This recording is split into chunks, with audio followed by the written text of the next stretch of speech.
میدونستید دوران قرون وسطی یکی از ظالمانه ترین مقاطع در تاریخ بشر به شمار میاد؟ دورانی که با خلاقیت در شکنجه و ابزار شکنجه شناخته میشه. این همه استعداد در زجر دادن و اختراع وسایل عجیب و غریب برای کشتن حمنو واقعا حیرت آوره. ما توی این ویدیو میخوایم به 11 تا از ظالمانه ترین شکنجه هایی که در طول تاریخ به زنها میشده اشاره کنیم. قبلش یادتون نره حتما کانال ما رو سابسکرایب کنید و به دوستاتون معرفی کنید.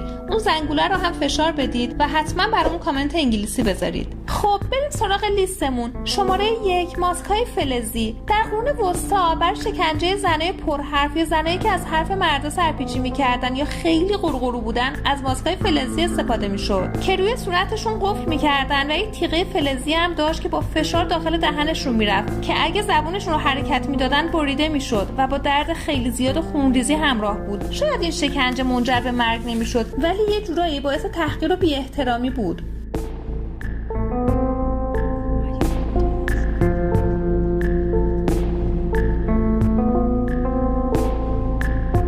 شماره 2 تخته قوسی شکل شکنجه. این وسیله برای خانمایی استفاده میشد که چند بار با هم دعوا کرده بودن یا تو ملأ عام با هم دیگه درگیری لفظی داشتن. تو این روش هر دو نفر رو با وسیله چوبی یا فلزی که طراحی شده بود میبستند به صورتی که گردن و دستاشون به اون وسیله گیر داده میشد و مجبور بودن هر کاری که میخوان انجام بدن با هم باشن و صورتاشون هم روبروی هم قرار داشت و مجبور بودن همش همو ببینن.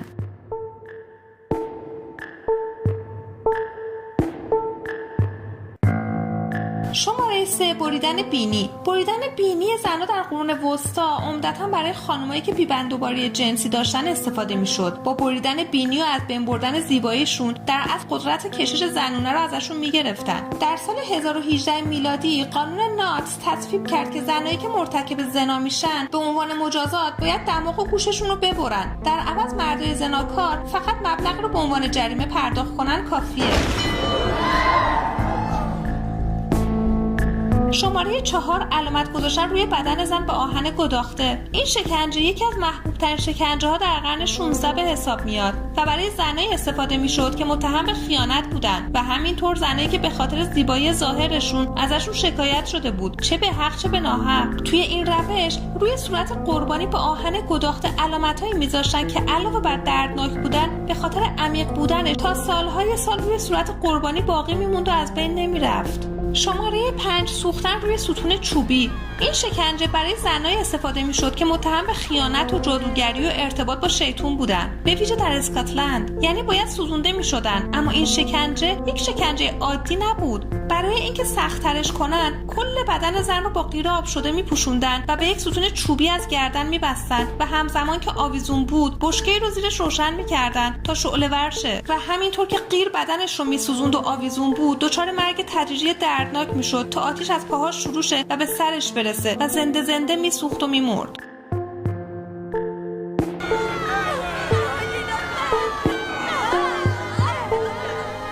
شماره 6 غرق کردن زنا. از دوره انگلوساکسون ها تا قرن 17 غرق شدن یک شکنجه رایج برای زنایی بود که دزدی می‌کردند و اغلب هم منجر به مرگ می‌شد. تو این نوع شکنجه یک زن جادوگر میومد و تست می‌کرد که آیا اون زن غرق شده یا نه. این نوع شکنجه در اون دوره یعنی قرن 17 یک مجازات خیلی مهم و اساسی به حساب میومد.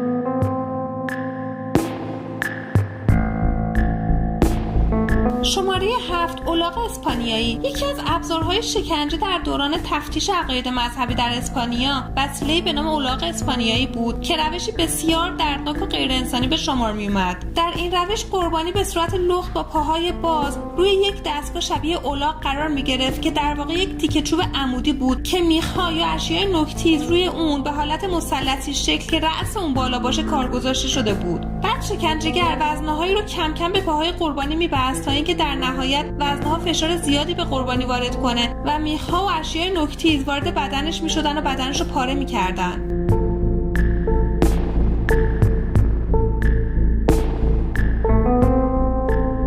شماره اسمش پاره کننده سینه. اگرچه خانم‌ها به روش‌های قبلی مورد شکنجه قرار می‌گرفتن، اما این روش به طور ویژه‌ای برای اونها استفاده می‌شد، یعنی بیشتر برای زنای فاحشه. این ابزار شکنجه طوری طراحی شده بود که باعث خونریزی شدید قربانی می‌شد. چنگک‌های این ابزار اول توی آتیش قرار می‌گرفت تا خوب داغ بشن، بعد روی سینه قربانی می‌ذاشتن. به این ترتیب چنگک‌ها وارد بدنش می‌شد، بعد بیرون کشیده می‌شد و در نتیجه بخش‌هایی از اعضای داخلی بدن قربانی بیرون می‌اومد و با درد و خونریزی زیاد شکنجه می‌شد و می‌مرد.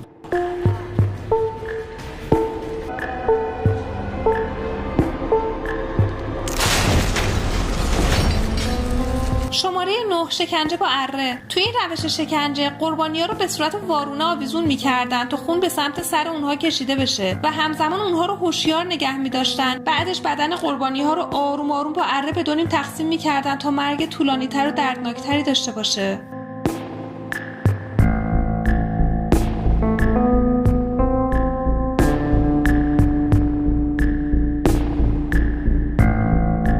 شماره 10 گلابی شکنجه. شکل این دستگاه شبیه گلابی بود و در قرون وسطا تا قرن 17 استفاده میشد. این ابزار آهنی به 4 بخش که از گلبرگ‌های گل الهام گرفته شده بود تقسیم میشد که با چرخوندن کلید مارپیچی که در انتهای اون بود، گلبرگ‌ها به آرومی باز میشدن و به طور خاصی برای شکنجه خانم‌های متهم به سقط جنین یا جادوگری استفاده میشد. یعنی اون رو وارد واژن قربانی میکردن، بعد با چرخوندن کلید آروم آروم گلبرگ‌هاش باز میشد، اونقدر که اندام داخلی و رحمش رو پاره میکرد. این وسیله بعدها با یکم تغییر برای وارد کردن به دهن افرادی که متهم به کفر بودن استفاده میشد، تا جایی که توی دهن متهم اونقدر باز میشد تا استخوان‌های فکش از هم جدا بشه و بشکنه. شماره 11 آخرین گزینه لیستمون سنگسار کردنه. سنگسار کردن یک جور مجازات مرگه که از طریق پرتاب کردن سنگ به صورت گروهی به طرف مجرم انجام میشه. این مجازات پیچیده تاریخی دور و درازی داره و فقط مختص مسلمون ها نیست. در کتاب‌های تاریخی هم زیاد اومده که در یونان باستان سنگسار رواج داشته و بعد از اون در یهودیت و مسیحیت و اسلام. در این نوع شکنجه قربانی رو با پارچه سفیدی میپوشونن که اگه مرد باشه تا لگن و اگه زن باشه تا سینه تو خاک دفن میشه و بعد با پرتاب سنگ‌هایی که یکباره محکوم رو نمیکشه بلکه به تدریج و با تحمل درد زیاد باعث مرگ میشه میکشنش.